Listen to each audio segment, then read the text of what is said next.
What's up guys, it's Connor Within Your Driveway Auto. Today I'm going to be showing you guys how to replace the brake pads and the brake rotor on a 1985 Dodge D150. This is the company vehicle that I use to travel out to my customers and work on their vehicles. I run a mobile mechanic service here in Birmingham, Alabama. So we're just going to be replacing the brake rotors. The brake rotors and hub is the same thing on this truck, so we're just going to be replacing the brake rotors and also the brake pads.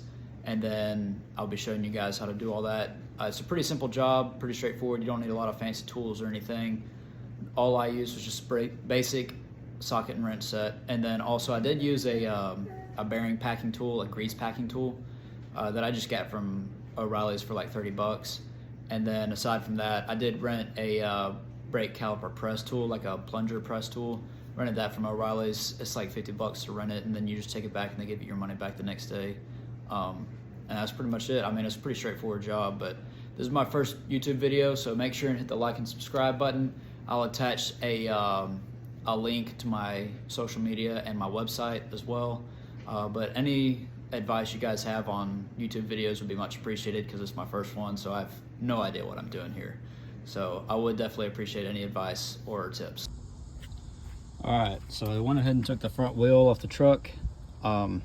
As you can see, the rotors are damaged pretty bad, and so I'm going to go ahead and be replacing those along with the pads. You'll see once I get in there, the pads are also damaged pretty bad as well.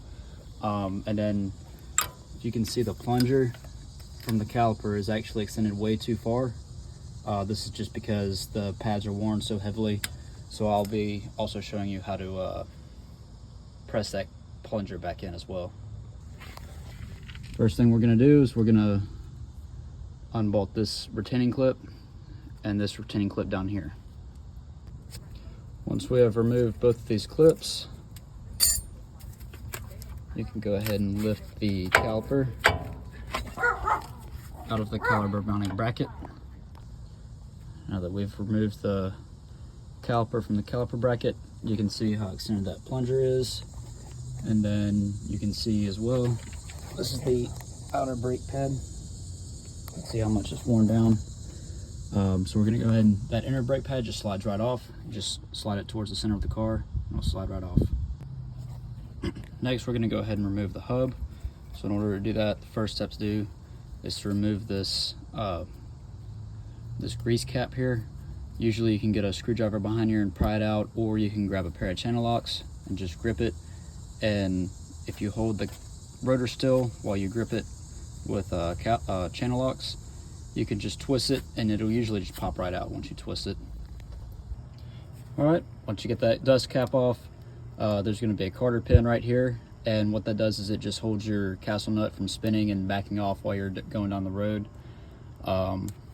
So we'll go ahead and take that cotter pin out, just straighten up the two legs on the bottom, and then you should be able to pull it right out. Once the cotter pin's out, you can take the castle nut off. In my case, I just have a little cap that fits over my nut. Some cases it will be an actual castle nut, but either way, usually you can start turning these by hand. You just take this nut off, and once you get your nut off, you can remove this little retainer washer.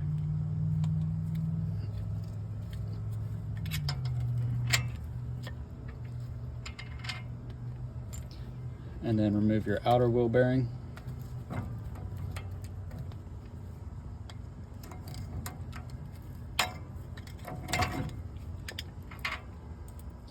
And then your brake rotor and your hub will just come right off. All right, so this is why we're replacing the rotor. You can see the scarring real bad right here where the pads and the rotor were actually metal to metal and they were grinding away. And then on the inside of the rotor, you can see how unevenly worn this rotor actually is. Any sort of scarring or uneven wearing like that on the rotor will cause your new brake pads to grind down much faster than if you replace the rotor. So instead of getting say 30 to 60,000 miles out of your brake pads, you could potentially only get 10 to 20,000 miles out of your brake pads, just depending on how bad your rotor is actually worn. Okay, here's a new hub. So since I'm replacing the hub, this hub actually comes with new races already installed in it, so this will not be a how to replace your wheel bearing video, because we won't have to worry about knocking that bearing race out and inserting the new one. This is the new race. A race is basically just a part of your bearing that your rotating part of your bearing just sits in and it just slides around. It's just a smooth surface for your rollers to roll up against so it doesn't wear them out. Now, since we have new bearings, I will show you how to pack them real quick. There's a couple different ways to pack them. You could pack them by hand if you want to, but I really like using this tool just because it makes my life a lot easier. It's a lot quicker, a lot cleaner, but it's just got grease in the bottom of it, high temp bearing grease. Drop the bearing down on the top of the white part, put this handle on it, and then you just press down and it packs the bearing for you. You don't have to worry about getting your hands nasty or anything. So once you're satisfied that your bearing is properly packed with grease, you're gonna go ahead and drop it in the new race. Make sure it sits down in there flat and it spins properly. And then we're gonna go ahead and work on the seal, the grease seal. All right, so after you get your bearing in place, you're gonna go ahead and work on your grease seal. On this particular application, the metal side goes into the wheel and the rubber side faces out towards your wheel spindle. What you're gonna wanna do is your first step is take a light coating of grease and grease this metal area right here, because that's what's actually gonna seat in your hub, and you're gonna wanna coat it in grease, just a very, very light coat of grease, so that it's easier to slide in without damaging the seal. All right.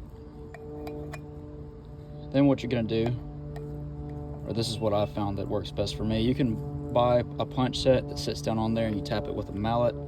In some cases it is necessary, however in this application it's not. So I'm just gonna take my 3/8 extension and I'm just gonna put it, because it's real smooth, real round, it's a large area, I'm gonna put it on the side over here. I'm gonna tap it very lightly with a mallet, and then I'm gonna come to this side, tap it lightly, and then here and here. And then once it seats down in there properly, you can go ahead and put your hub back on your wheel. All right, so next you're gonna take your wheel hub assembly that you were just working with. You're gonna go ahead and set it back up where it goes, back up on your spindle. And then you can go ahead and, I already packed my outer wheel bearing, go ahead and seat it down in the race. Take remember your old retainer washer, put it on next. Take your nut, screw your nut on.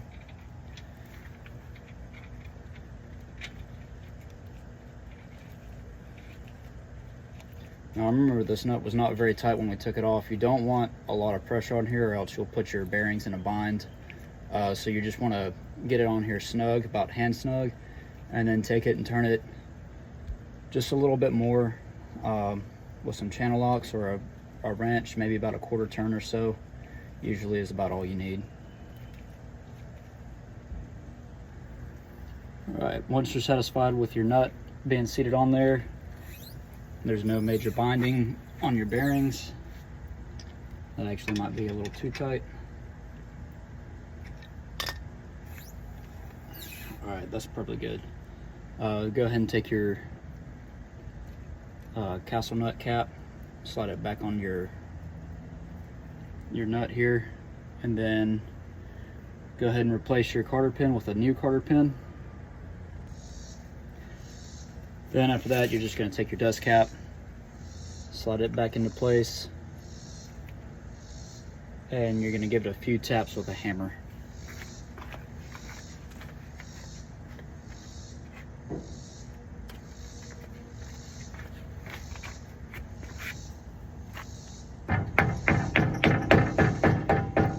Just very lightly tap it. You don't want to bend this thing, it's aluminum. Doesn't take much to seat it back down in there properly. All right, when you're pressing this caliper back in, it's very important not to let the caliper just dangle from the brake hose, because it could cause some pretty serious damage on your brake hose, especially the rubber part of the line, and it will potentially cause a really bad brake failure, and you don't want a brake failure when you're trying to stop in traffic. So just be careful not to let it dangle. All right, so we got our tool set up in here. You can see we have our little plate down in the plunger, and then we have the backing plate on the back of this. We're going to go ahead and just back this screw out until it gets to the point where it's pushing on the other side of the, on this closest side of the caliper. All right. Go ahead and set it in there properly. Sorry, I'm trying to do all this with one hand while video with the other. Then you just take and turn this windlass up here, turn it to the right, and it'll press your caliper right in. Okay, so you can see the difference now between the way the plunger was and how it is now that it is pushed back in. One thing I didn't show you is before you start reassembling your brake system and your brake pads, you're going to want to spray down your brake rotor with some brake cleaner and wipe it off with a rag, just to make sure that there's no oil or grease or anything on your brake rotor. Oil and grease and brakes don't really go together too well. It's not a good mixture to have. So next we'll start putting the brake pads on, and then start putting this caliper back on, and we're good to go. Alright, so assembly is basically the same as this assembly, just the reverse. So what you're going to do is you're going to take your inner brake pad, put it all the way over, and then just slide it towards your rotor. With your outer brake pad, you're going to put it actually sits in the caliper just like this.